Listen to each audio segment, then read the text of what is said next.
Buonasera, Torino!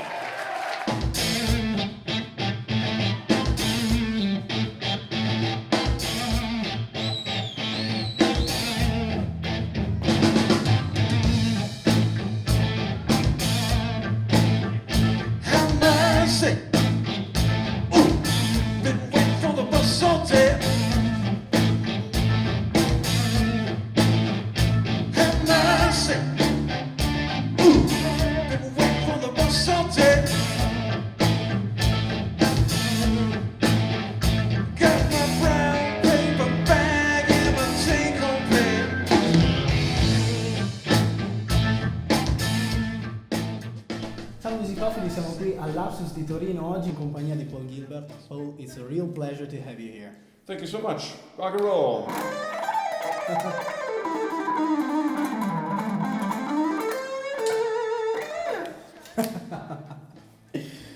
So Paul, you started quite a long ago, when you were very young. I was 9 when I started practicing every day. Yeah. Did your approach to music and the way you make music change since the first time? I think it changes all the time because I'm always finding new things to be interested in. I mean, in the same way, if you're a music fan, you know, you don't listen to the same song every day for your whole life. You listen to different music and you get excited about different music. So when I started, actually, I had ideas in my head and I just wanted to be able to play them. Okay. You know, if I went like, you know, I wanted to be able to go, you know, I just wanted to be able to get that idea out. And that's, I think, why I started playing by ear. Okay. But later on, I started being in copy bands and I would learn how to play other people's songs. So, you know, I learned Beatles tunes. And, you know, Van Halen came out, so I tried to learn all that kind of stuff. Then I started getting into piano ballads because I love the way piano players can write pop songs. Yeah, that's great. And so I would learn like piano songs.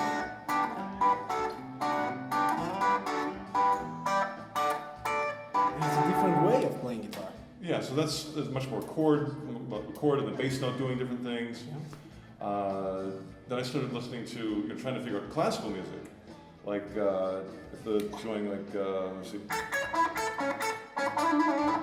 Or I was like, I forgot to remember that one.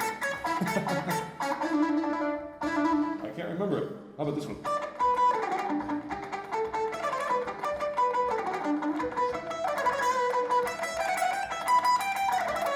You know, that sort of thing. So it's much more single notes, Yeah. but the melodies are really cool and the changes are different than rock. And recently I've been back into the blues. I watched B.B. King, and B.B. King has an amazing finger. You can go like with one bending with one finger. Yeah. And I couldn't do it. I needed to actually grow a new callus there. Oh. So I'm always finding new things to learn and new things to be inspired by. The forest and the pines. Oh, take me with you, Jesus.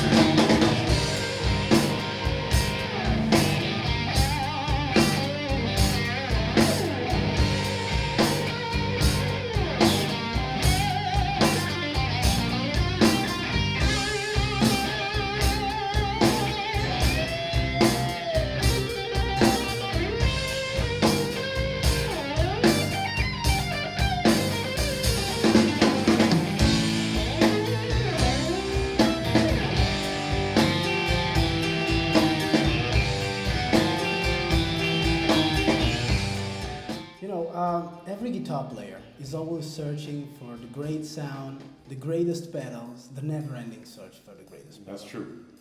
How much important is that? It's just fun. I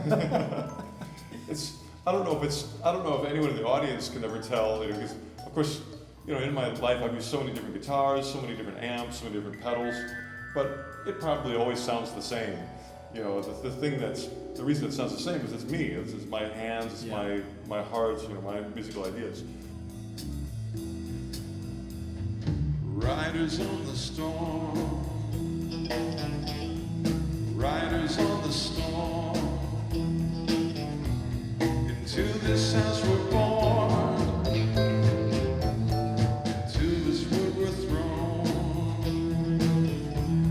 can talk without a phone, an actor out alone, riders on the storm. I think my newest discovery is the tone knob. Now most people have a tone knob here. I reversed them, so this is my volume, this is my tone. Okay. But because these are single coily kind of pickups, it's kind of trebly. But I like to be able to mellow it out a little bit. You know?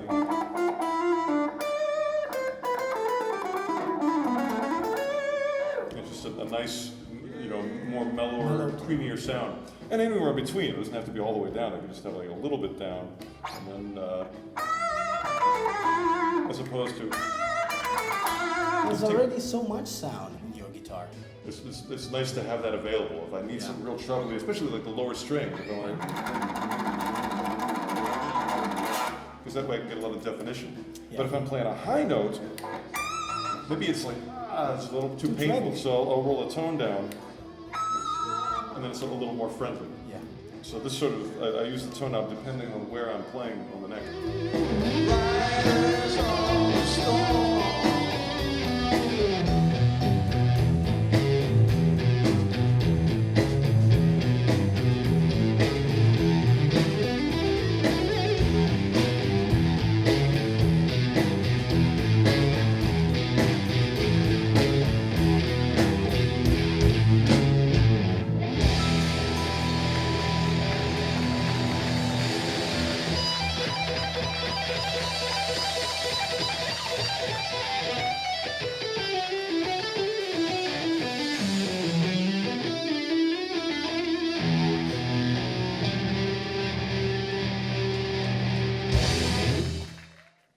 That's really great to hear you say that it's just fun, because every time I see you playing, you seem always, no matter what, to have a lot of fun. Well, thank you very much. Is music about having fun?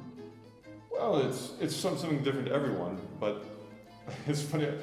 Once in a while I'll see pictures of myself playing. Yeah.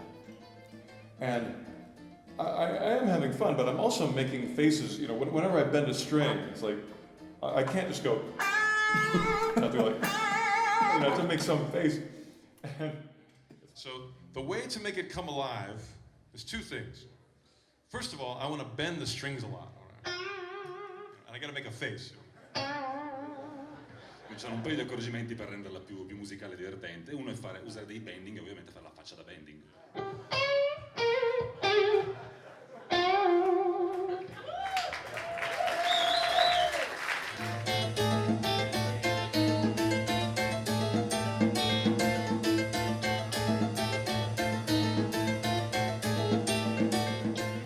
It's funny, in Mr.Big, for the encore, I play drums. Yeah.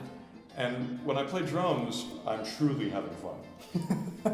I never am going like, when I'm playing drums, I always my face is wide open and happy and relaxed. And so maybe I should be a drummer, I don't know. Maybe. Yeah. But I think I have a lot of passion for guitar. I think when you bend a string, you know, and vibrato, it's just like crying or screaming, or it's a very passionate musical moment.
What we see here is the new Ibanez Paul Gilbert FRM 100. Yeah. What's new about that? Let's see. Well, of course, basically it's an Ibanez Iceman Okay. turned upside down. And like an Iceman, looks more like this without the cutaway. And I love this upper cutaway because it balances really well. When your guitar strap is more in this direction, the guitar is just going to sit really well when you stand up with it. So it's just a comfortable body style for me. And it's a pretty big body, but it's also lightweight. So to me, it has like a really resonant tone. I love the tone, and the neck is pretty thick on it. Okay. And that's one of the secrets of having a good tone, is having a thicker neck. So, or especially in the neck joint. I mean, even this part can be a little skinnier, but at the joint, if it has a lot of wood, it just has a nice sustain and resonance to it. Let's see, what else is new? It's got the DiMarzio, these are called Injector Pickups, and it has an Area 67 in the middle. It's funny, it has so many things that are opposite of a normal item. Of course, it's upside down, which is opposite. Yeah. I have the tone and the volume reversed, which is opposite. To me, it's just more comfortable because I'm used to like playing, and my arm is up here, and I want to come down and find the volume control, and it's the first one I come to. Okay. So it's, when I'm on stage, I use very big movements. I'm not like playing like this. I'm playing like this. So I like to have it be the first knob I get to. And what else? I'm forgetting things. Well, it has really tall frets, Okay. which I like. Before I had big frets, Yeah. but they were kind of fat. These are taller and skinnier. Okay. And so I think the skinny ones are a little bit better for intonation, and tall is very good for string bending. So when you do those bends, it's much easier to bend. Okay. It's almost like a scallop fingerboard, but instead of taking the wood away, you just take the fret up. The result is the same. Let's see. To me, it's just there's other tweaks about it. Oh, it's got a new kind of bridge. The bridge and tailpiece lock down, so when you take the strings off, they don't fall off. And then just the sustain is really good because it's really locked into the body. To the body, okay. And it's very stylish. Yeah. If you walk on stage Yes, with this, it people is. are going to go like, whoa.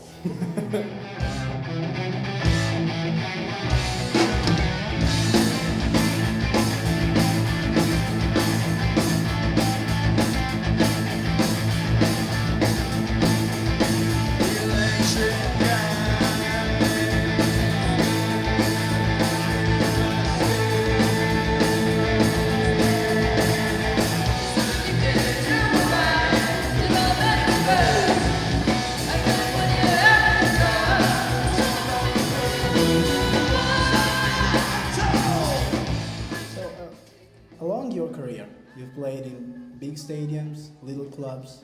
Which dimension you prefer the most? Oh, well, there's good things about both. I mean, big places are really exciting, and little places you can control the sound more. And I think what do I prefer? Yeah, I think the thing that really matters the most to me is just myself. It's what I'm doing. If I do a good performance and my band is good, I guess really the only thing that's really bad about a venue is if it's really echoey. If you play like a big square building with no treatment, no sound treatment on the walls, and it's just so much echo. The drummer hits the snare drum, it's like, and the reverb is louder than the snare. And then it's so hard to make it sound good. But as long as the acoustics are okay, and there's people there, then I don't think about the venue. I just think about my performance and just trying to play well.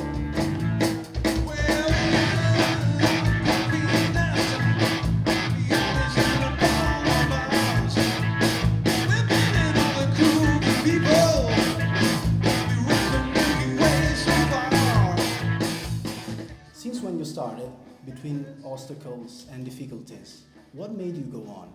I think the biggest obstacles were when I was a teenager, I just couldn't find people to play with because I lived in a small town. And they were great musicians, but they would never show up.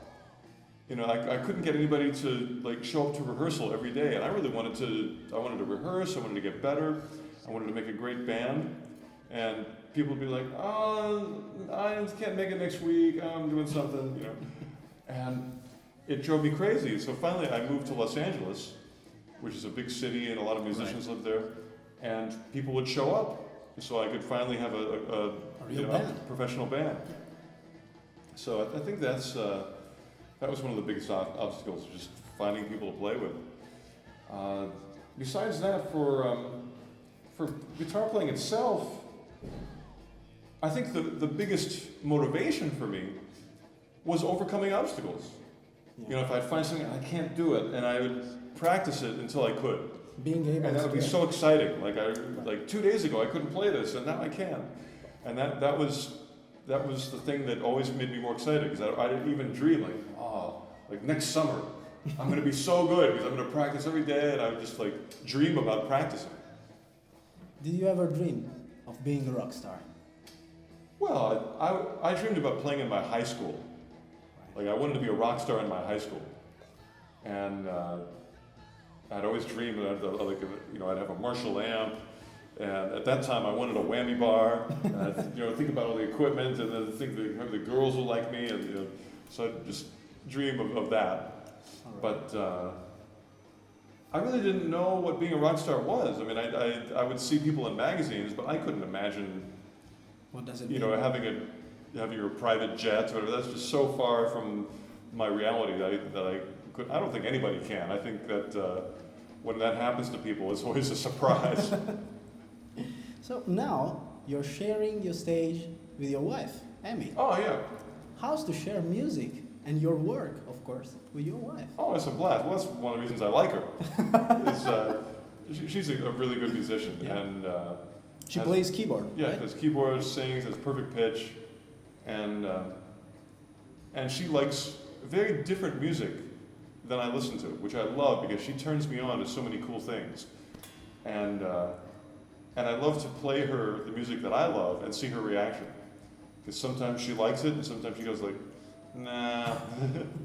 So I get a more objective view, because so many things I grew up with. Yeah. If you grew up with music, it's hard to be objective and tell if it's really good or you just like it No. because you heard it when you were young. And so Emmy's sort of my objective ear.